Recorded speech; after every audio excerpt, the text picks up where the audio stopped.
The Story of Redemption, Chapter 4, Temptation and Fall. Satan assumes the form of a serpent and enters Eden. The serpent was a beautiful creature with wings, and while flying through the air, his appearance was bright, resembling burnished gold. He did not go upon the ground, but went from place to place through the air, and ate fruit like man.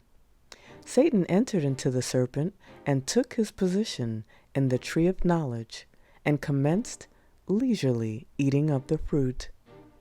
Eve, unconsciously at first, separated from her husband in her employment. When she became aware of the fact, she felt that there might be danger, but again she thought herself secure, even if she did not remain close by the side of her husband. She had wisdom and strength to know if evil came and to meet it. This the angels had cautioned her not to do.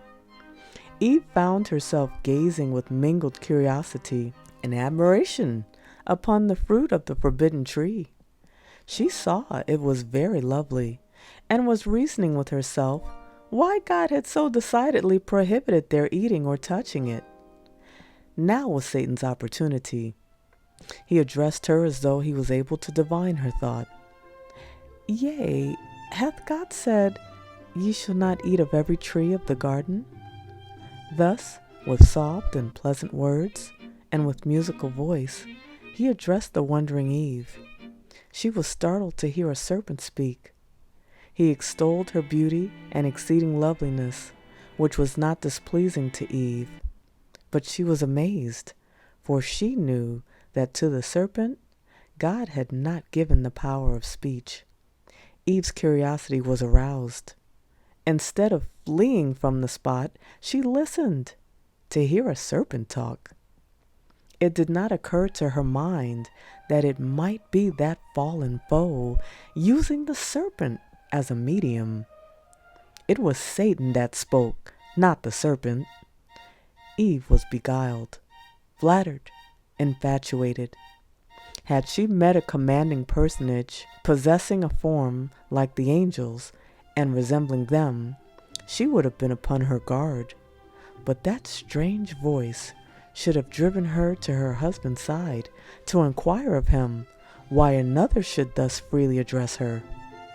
But she entered into a controversy with the serpent. She answered his question. We may eat of the fruit of the trees of the garden, but of the fruit of the tree which is in the midst of the garden, God hath said, Ye shall not eat of it, neither shall ye touch it, lest ye die. The serpent answered, Ye shall not surely die. For God doth know that in the day ye eat thereof, then your eyes shall be opened, and ye shall be as gods, knowing good and evil. Satan would convey the idea that by eating of the forbidden tree, they would receive a new and more noble kind of knowledge than they had hitherto attained. This has been his special work, with great success, ever since his fall, to lead men to pry into the secrets of the Almighty, and not to be satisfied with what God has revealed, and not careful to obey that which he has commanded. He would lead them to disobey God's commands, and then make them believe that they are entering a wonderful field of knowledge. This is purely supposition and a miserable deception.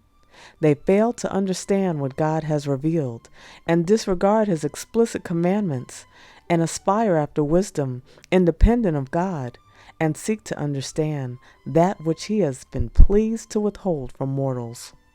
They are elated with their ideas of progression and charmed with their own vain philosophy, but grope in midnight darkness relative to true knowledge. They are ever learning and never able to come to the knowledge of the truth. It was not the will of God that this sinless pair should have any knowledge of evil.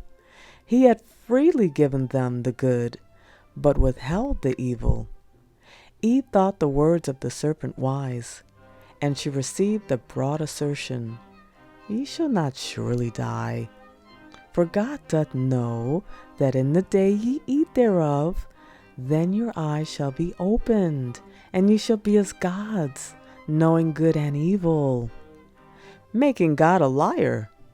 Satan boldly insinuated that God had deceived them to keep them from being exalted in knowledge equal with himself. God said, "If ye eat, ye shall surely die." The serpent said, "If ye eat, ye shall not surely die." The tempter assured Eve that as soon as she ate of the fruit, she would receive a new and superior knowledge that would make her equal with God. He called her attention to himself. He ate freely of the tree and found it not only perfectly harmless, but delicious and exhilarating, and told her that it was because of its wonderful properties to impart wisdom and power that God had prohibited them from tasting or even touching it, for he knew its wonderful qualities. He stated that his eating of the fruit of the tree forbidden to them was the reason he had attained the power of speech. He intimated that God would not carry out his word. It was merely a threat to intimidate them and keep them from great good. He further told them that they could not die. Had they not eaten of the tree of life, which perpetuates immortality? He said that God was deceiving them to keep them from a higher state of felicity and more exalted happiness. The tempter plucked the fruit and passed it to Eve. She took it in her hand. "Now," said the tempter, "you were prohibited from even touching it, lest you die." He told her that she would realize no more sense of evil and death in eating than in touching or handling the fruit. Eve was emboldened because she felt not the immediate signs of God's displeasure. She thought the words of the tempter all wise and correct. She ate and was delighted with the fruit. It seemed delicious to her taste, and she imagined that she realized in herself the wonderful effects of the fruit. Eve becomes a tempter. She then plucked for herself of the fruit and ate, and imagined she felt the quickening power of a new and elevated existence as the result of the exhilarating influence of the forbidden fruit. She was in a strange and unnatural excitement as she sought her husband with her hands filled with the forbidden fruit. She related to him the wise discourse of the serpent and wished to conduct him at once to the tree of knowledge. She told him she had eaten of the fruit, and instead of her feeling any sense of death, she realized a pleasing, exhilarating influence. As soon as Eve had disobeyed, she became a powerful medium through which to occasion the fall of her husband. I saw sadness come over the countenance of Adam. He appeared afraid and astonished. A struggle appeared to be going on in his mind. He told Eve he was quite certain that this was the foe that they had been warned against, and if so, that she must die. She assured him she felt no ill effects, but rather a very pleasant influence, and entreated him to eat. Adam quite well understood that his companion had transgressed the only prohibition laid upon them as a test of their fidelity and love. Eve reasoned that the serpent said they should not surely die, and his words must be true, for she felt no signs of God's displeasure, but a pleasant influence, as she imagined the angels felt. Adam regretted that Eve had left his side, but now the deed was done. He must be separated from her whose society he had loved so well. How could he have it thus? His love for Eve was strong, and in utter discouragement, he resolved to share her fate. He reasoned that Eve was a part of himself, and if she must die, he would die with her, for he could not bear the thought of separation from her. He lacked faith in his merciful and benevolent Creator. He did not think that God who had formed him out of the dust of the ground into a living, beautiful form, and had created Eve to be his companion, could supply her place. After all, might not the words of this wise serpent be correct? Eve was before him just as lovely and beautiful and apparently as innocent as before this act of disobedience. She expressed greater, higher love for him than before her disobedience, as the effects of the fruit she had eaten. He saw in her no signs of death. She had told him of the happy influence of the fruit, of her ardent love for him, and he decided to brave the consequences. He seized the fruit and quickly ate it, and like Eve, felt not immediately its ill effects. Eve had thought herself capable of deciding between right and wrong. The flattering hope of entering a higher state of knowledge had led her to think that the serpent was her special friend, possessing a great interest in her welfare. Had she sought her husband, and they had related to their maker the words of the serpent, they would have been delivered at once from his artful temptation. The Lord would not have them investigate the fruit of the tree of knowledge, for then they would be exposed to Satan masked. He knew that they would be perfectly safe if they touched not the fruit. Man's freedom of choice. God instructed our first parents in regard to the tree of knowledge, and they were fully informed relative to the fall of Satan and the danger of listening to his suggestions. He did not deprive them of the power of eating the forbidden fruit. He left them as free moral agents to believe his word, obey his commandments, and live, or believe the tempter, disobey, and perish. They both ate, and the great wisdom they obtained was the knowledge of sin and a sense of guilt. The covering of light about them soon disappeared, and under a sense of guilt and loss of their divine covering, a shivering seized them, and they tried to cover their exposed forms. Our first parents chose to believe the words, as they thought, of a serpent. Yet he had given them no tokens of his love. He had done nothing for their happiness and benefit, while God had given them everything that was good for food and pleasant to the sight. Everywhere the eye might rest was abundance and beauty. Yet Eve was deceived by the serpent, to think that there was something withheld which would make them wise, even as God. Instead of believing and confiding in God, she basely distrusted his goodness and cherished the words of Satan. After Adam's transgression, he at first imagined that he felt the rising to a new and higher existence, but soon the thought of his transgression terrified him. The air that had been of a mild and even temperature seemed to chill them. The guilty pair had a sense of sin. They felt a dread of the future, a sense of want, a nakedness of soul. The sweet love and peace and happy, contented bliss seemed removed from them, and in its place a want of something came over them that they had never experienced before. They then, for the first time, turned their attention to the external. They had not been clothed, but were draped in light, as were the heavenly angels. This light which had enshrouded them had departed. To relieve their sense of lack and nakedness, which they realized, their attention was directed to seek a covering for their forms. For how could they meet the eye of God and angels unclothed? Their crime is now before them in its true light. Their transgression of God's express command assumes a clearer character. Adam censured Eve's folly in leaving his side and being deceived by the serpent. They both flattered themselves that God, who had given them everything to make them happy, might yet excuse their disobedience because of his great love to them, and that their punishment would not be so dreadful after all. Satan exulted in his success. He had now tempted the woman to distrust God, to question his wisdom, and to seek to penetrate his all-wise plans. And through her, he had also caused the overthrow of Adam, who in consequence of his love for Eve, disobeyed the command of God and fell with her. The news of man's fall spread through heaven.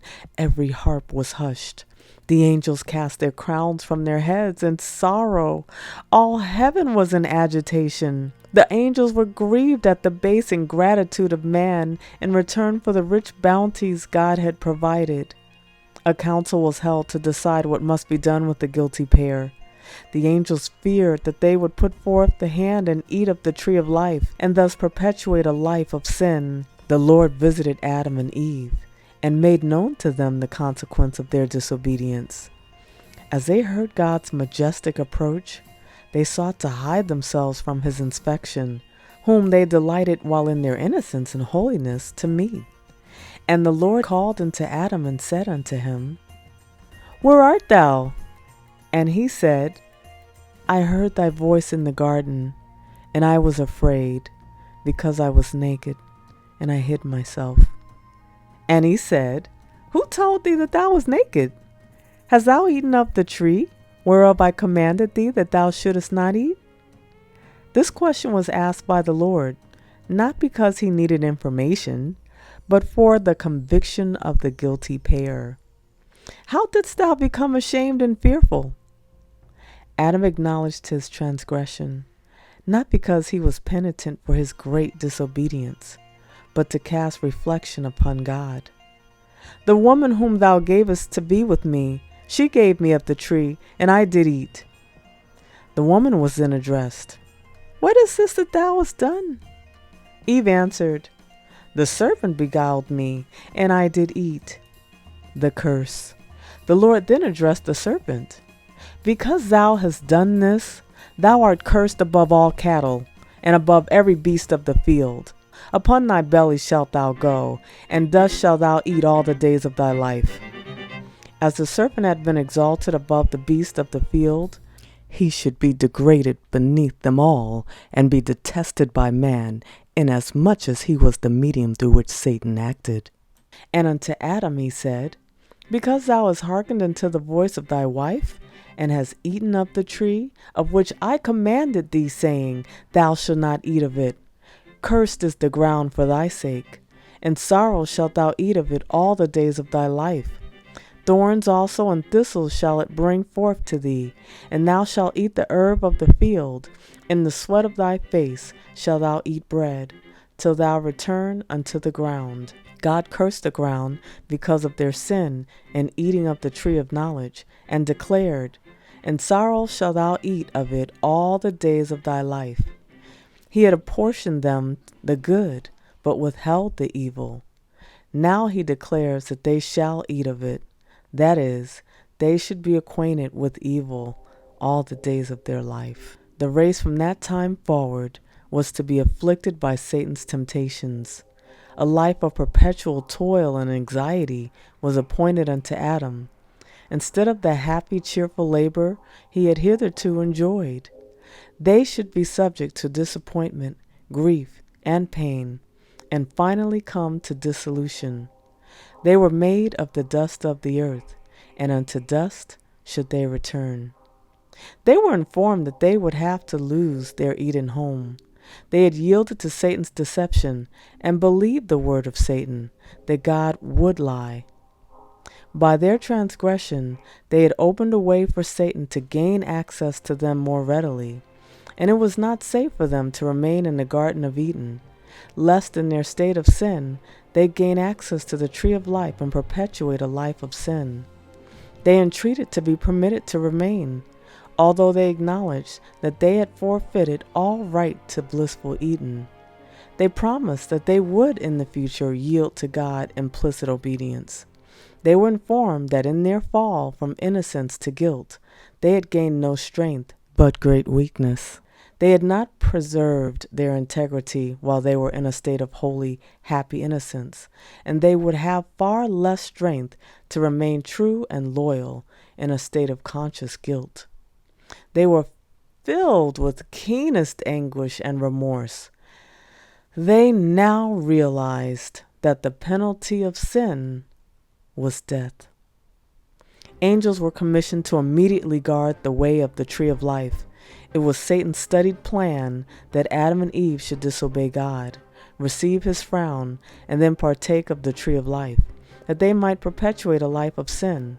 But holy angels were sent to debar their way to the tree of life. Around these angels flashed beams of light on every side, which had the appearance of glittering swords.